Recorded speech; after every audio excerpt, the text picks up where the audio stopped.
So, I really wanted to make Blended Universe my positive space on the internet. Clearly, that's no longer a thing, because the universe has other ideas.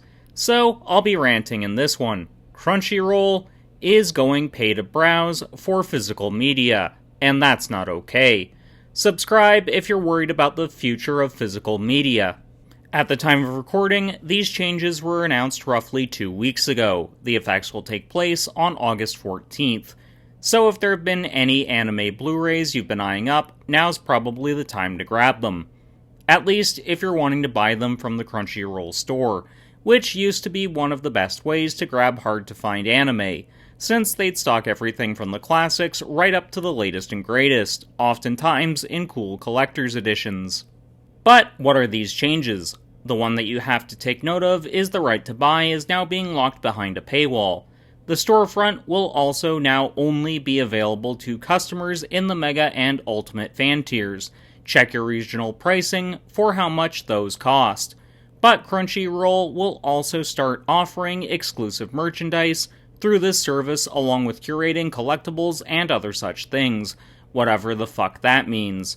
Now that you know what's going on, let's explore why this isn't okay.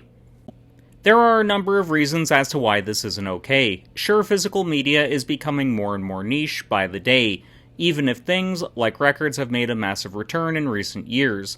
A lot of people demand the convenience of digital.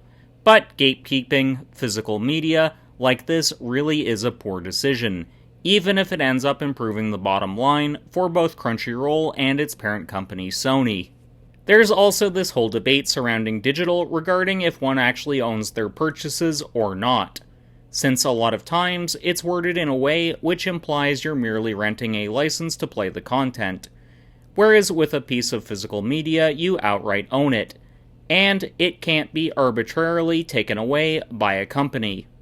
Which is why a lot of us love physical media so much. We can sell it, we can lend it to friends, and we can always know it's there so long as we still own the disc.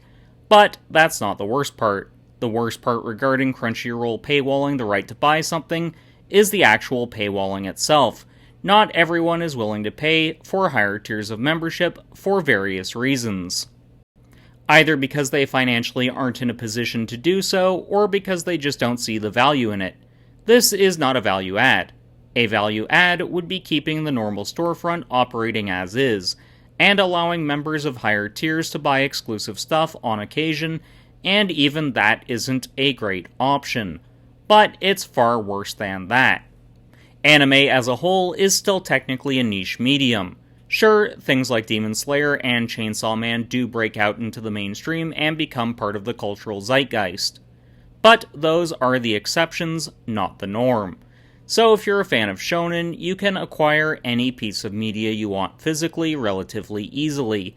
But if you're like me, and prefer slice of life and romance subgenres, you're more at the mercy of distribution if you want it physically. And that's not even talking about shoujo-centric releases such as A Sign of Affection, which happens to be extremely niche in an already niche market. Crunchyroll, up until recently, was one of the better distributors if you wanted to collect the kind of media I like to consume, or if you were looking for a release from the 80s through early 2000s. Sure, there will be other avenues to get these releases, such as Amazon or some of the specialty shops that still carry physical media, but that puts the consumer in a rather bad spot. Think about it. Specialty shops have to charge a premium because of store overhead.